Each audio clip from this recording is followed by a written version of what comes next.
बिस्मिल्लाहिर्रहमानिर्रहीम। अस्सलामुअलैकुम रहमतुल्लाहि व बरकातुहू। लाखों करोड़ों दुरूद सलाम नबी करीम सल्लल्लाहु अलैहि वसल्लम पर और आपकी आल पर। आज बेटा हम शेर मोहम्मद चौधरी साहब की किताब इंट्रोडक्शन टू स्टैटिस्टिकल थ्योरी में चैप्टर 9 कंटिन्यूस प्रोबेबिलिटी डिस्ट्रीब्यूशन की एक्सरसाइज सॉल्व कर रहे हैं। हमारा पहला क्वेश्चन जो है वो ऑब्जेक्टिव का है, ट्रू फॉल्स से रिलेटेड है। तो हर स्टेटमेंट के अंदर कोई लफ्ज़ है जो अंडरलाइन हुआ है, उस लफ्ज़ के बारे में आपने असेसमेंट करनी है। क्या वो लफ्ज़ जो अंडरलाइन हुआ है वो ठीक है? अगर वो ठीक है तो फिर वो स्टेटमेंट ट्रू है, और अगर आपको लगता है कि जो अंडरलाइन किया हुआ लफ्ज़ है वो ठीक नहीं है तो फिर आपने उस लफ्ज़ की जगह पर कोई सूटेबल लफ्ज़ जो है वो तजवीज़ करना है जिससे वो स्टेटमेंट हमारी ट्रू हो।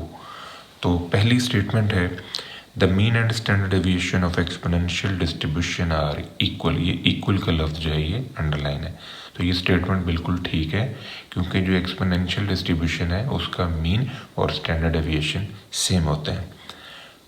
नंबर 2 है all continuous random variables follow in normal probability distribution. ये जो ऑल का लफ्ज़ है ये अंडरलाइन है। तमाम कंटिन्यूस रैंडम वेरिएबल्स जो हैं वो नॉर्मल डिस्ट्रीब्यूशन को फॉलो नहीं करते। उसकी रीज़न ये है कि कुछ कंटिन्यूस रैंडम वेरिएबल जो हैं वो काई स्क्वायर डिस्ट्रीब्यूशन को फॉलो करते हैं, कुछ एफ डिस्ट्रीब्यूशन को फॉलो करते हैं, कुछ एक्सपोनेंशियल डिस्ट्रीब्यूशन को फॉलो करते हैं, कोई गामा डिस्ट्रीब्यूशन को, कोई बीटा डिस्ट्रीब्यूशन को फॉलो करता है। तो इस वजह से हम ये नहीं कह सकते कि तमाम कंटिन्यूस रैंडम वेरिएबल जो हैं वो नॉर्मल डिस्ट्रीब्यूशन को फॉलो करते हैं।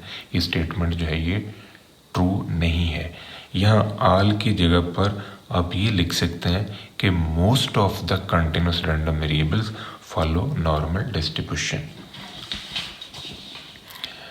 नंबर 3 है not all normal distribution can be transform to standard normal distribution. ये जो नॉट ऑल का लफ्ज़ है ये अंडरलाइन हुआ है, यहाँ पर ये जो नॉट है इसे ख़त्म कर दें तो फिर ये स्टेटमेंट जो है ये ट्रू होगी। उसकी वजह ये कि जो नॉर्मल डिस्ट्रीब्यूशन है उसको हम स्टैंडर्ड नॉर्मल में कन्वर्ट कर सकते हैं। For any continuous random variable of x probability of x greater than 1 is equal to probability of x greater than equal to 1। ये स्टेटमेंट जो है ये ट्रू है। उसकी वजह ये है कि कंटिन्यूस रैंडम वेरिएबल के अंदर चूंकि एग्जैक्ट पॉइंट जो है वो होल्ड ही नहीं करता, तो इस वजह से जो माइन्यूट सा डिफरेंस होता है वो नेग्लिजिबल है। तो ये स्टेटमेंट जो है ये ट्रू है। The area under the normal curve left to its mean is -0.5। ये -0.5 जो है ये अंडरलाइन हुआ है, तो यहाँ पर +0.5 होना चाहिए क्योंकि जो प्रोबेबिलिटी है वो नेगेटिव नहीं होती। तो इस वजह से यहाँ पर जो -0.5 है इसको +0.5 होना चाहिए। 50% एरिया जो है वो सेंट्रल पॉइंट से लेफ़्ट साइड पर होता है और 50% एरिया जो है वो सेंट्रल पॉइंट से राइट साइड पर होता है। Normal distribution is symmetrical about 0। जो नॉर्मल डिस्ट्रीब्यूशन है ये सिमेट्रिकल अबाउट मीन होता है, 0 नहीं है। हाँ, जो स्टैंडर्ड नॉर्मल डिस्ट्रीब्यूशन होगी वो सिमेट्रिकल होगी अबाउट 0। तो यहाँ चूँकि नॉर्मल डिस्ट्रीब्यूशन का जिक्र है तो ये सिमेट्रिकल होगी अबाउट मीन, यहाँ पर मीन होना चाहिए। ये स्टेटमेंट जो है ये फॉल्स है। The mean median mode of normal probability distribution are not equal. ये जो नॉट है इसे ख़त्म कर दें क्योंकि नॉर्मल प्रोबेबिलिटी डिस्ट्रीब्यूशन के अंदर मीन मीडियन मोड का आंसर सेम होता है। The mean of standard score z is 1 and its standard deviation is equal to 0। ये गलत है। उसकी वजह ये है कि जो स्टैंडर्ड z है उसमें जो मीन होता है वो 0 होता है और स्टैंडर्ड डेविएशन जो है वो 1 होता है। ये रिवर्स हुआ है, यहाँ पर 0 होना चाहिए और यहाँ पर होना चाहिए 1। तो ये स्टेटमेंट जो है ये गलत है। इसको सही होने के लिए यहाँ 0 और यहाँ पर आपको 1 करना है। The total area under the curve of normal distribution is 2। ये 2 अंडरलाइन हुआ है, ये गलत है। यहाँ पर होना चाहिए 1, क्योंकि टोटल एरिया जो है वो नॉर्मल डिस्ट्रीब्यूशन की कर्व के नीचे 1 होता है।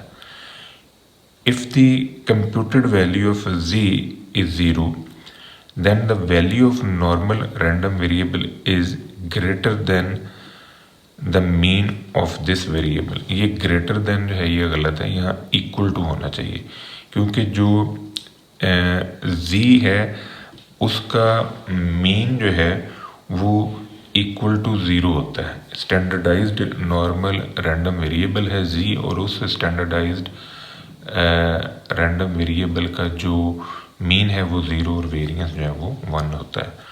Total area under the curve under any normal curve is always 0.5। ये 0.5 की जगह पर 1 होना चाहिए। z score for a standard normal random variable is a set of whole number। ये होल जो है ये अंडरलाइन हुआ है, होल नंबर नहीं आएगा यहाँ पर, सिर्फ यहाँ पर आएगा whole number and fractional number. उसकी वजह ये है कि जो रियल नंबर लाइन है उस नंबर लाइन के नीचे जितनी भी वैल्यूज़ हैं वो आपका वेरिएबल जो है वो अडॉप्ट कर सकता है, तो उसके अंदर जो है वो फ्रैक्शनल वैल्यूज भी आ सकती हैं। The second quartile of the standard normal variable is greater then it's median. जो सेकंड क्वार्टाइल है नॉर्मल डिस्ट्रीब्यूशन के अंदर वो मीडियन से बड़ा है, तो ये गलत है।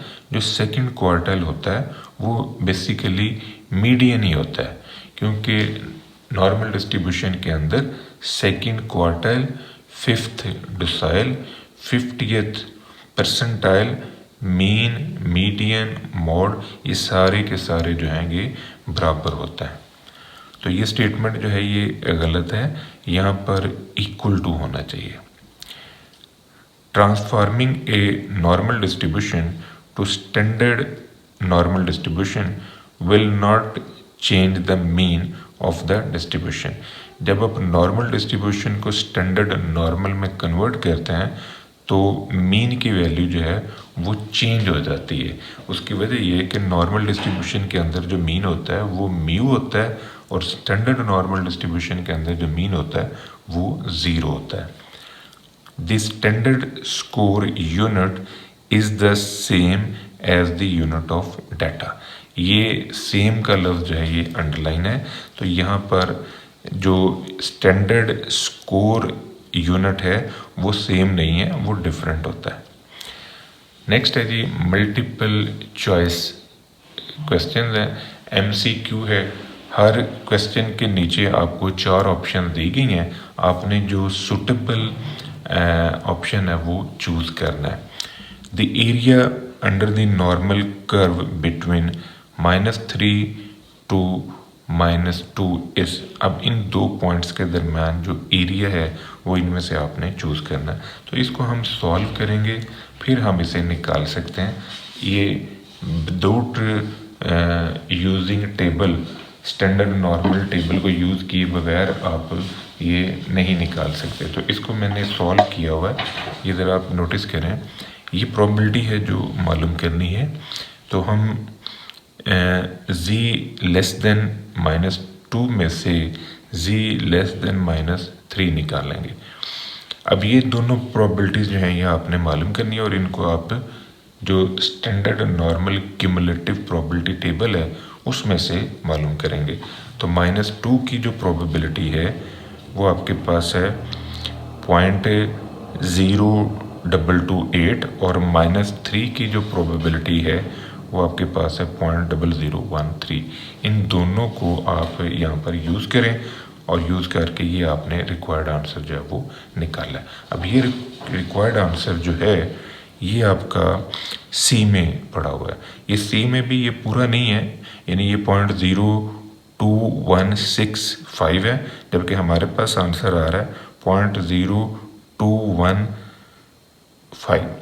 तो उसकी वजह ये है कि यहाँ पर इशारिये के बाद जो है ये 5 डिजिट्स चल रहे हैं, जबकि जो टेबल हमने यूज़ किया है उसमें इशारिये के बाद 4 डिजिट्स थे। तो ये इसका सूटेबल आंसर है। नेक्स्ट है, which is the characteristic of normal distribution. Normal distribution की करेक्टरिस्टिक के बारे में आपने बात करनी है। नॉर्मल डिस्ट्रीब्यूशन जो है वो बेल शेप्ड है, सिमेट्रिक कर्व है, ये ठीक है, ये नॉर्मल की स्पेशलिटी है। For any normal random variable ये प्रोबेबिलिटीज़ बराबर हैं, म्यू से नीचे और म्यू से ऊपर इंक्लूडिंग म्यू। तो ये ठीक है, 50% एरिया इधर होगा, 50% एरिया इधर, ये भी ट्रू है। The total area under the normal curve is unity, ये भी ठीक है। इसका मतलब कि तीनों जो हैं ये नॉर्मल डिस्ट्रीब्यूशन की करेक्टरिस्टिक्स हैं। तो हम फिर डी क्वेश्चन जो आंसर है इसको ओके करेंगे, यानी ऑल अबव। नेक्स्ट है, all normal distributions are symmetrical having 2 parameters mu and sigma, bell shaped and all above. तो डी जो है ये इसका मोस्ट सुटेबल आंसर होगा। नेक्स्ट है, for standard normal probability distribution the mean and standard deviation are. जो standard normal distribution होती है उसका मीन 0 और वेरिएंस 1 होता है। तो अगर वेरिएंस 1 है तो फिर उसका स्टैंडर्ड डेविएशन जो है वो आपके पास 1 होगा। तो ये जो बी पार्ट है ये इसका सुटेबल आंसर है। The middle area under the normal curve with mu plus minus 2 sigma.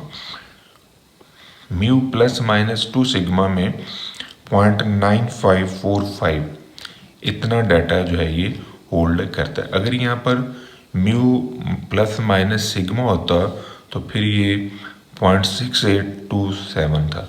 अगर यहाँ पर म्यू प्लस माइनस 3 सिग्मा होता तो फिर ये 0.9973 था। तो ये सी जो है ये इसका सुटेबल आंसर है। नेक्स्ट है,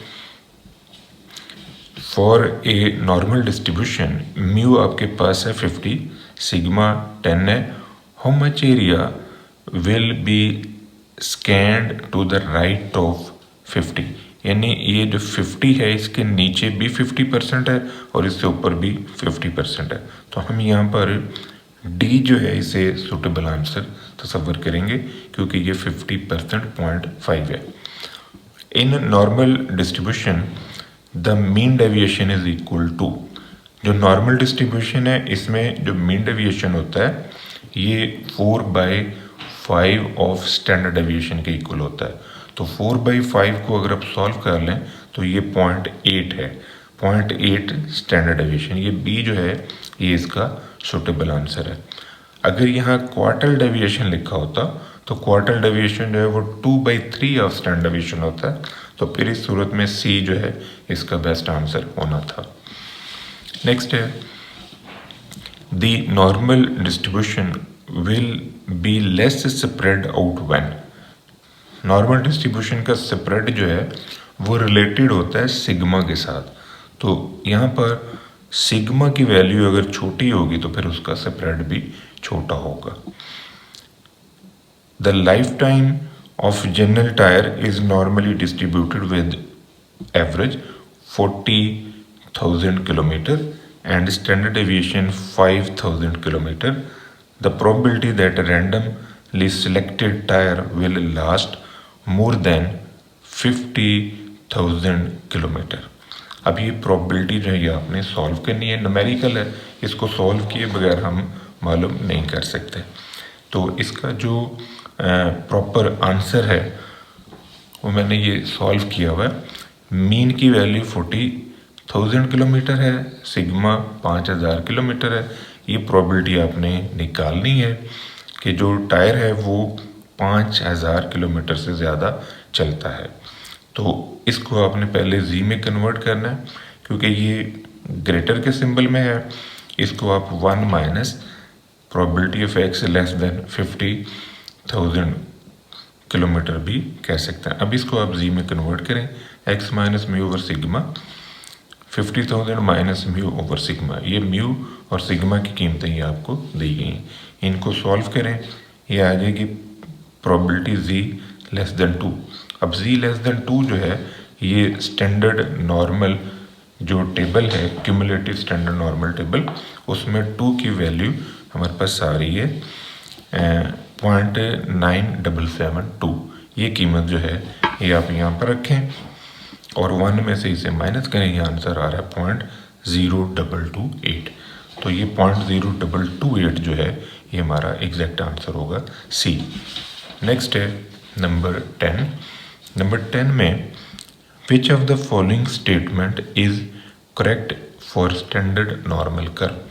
स्टैंडर्ड नॉर्मल डिस्ट्रीब्यूशन या स्टैंडर्ड नॉर्मल कर्व के लिए कौन सी स्टेटमेंट जो है वो ट्रू है। तो यहाँ पर आप नोटिस करें, ये वाली स्टेटमेंट जो है हमारे पास जो पॉसिबिलिटी है ये इसको आपने ऑब्जर्व करना है। इसके अलावा हमारे पास जो ये वाली स्टेटमेंट है इसको ऑब्जर्व करें, इसको ऑब्जर्व करें और ये ऑल अबव की ऑप्शन।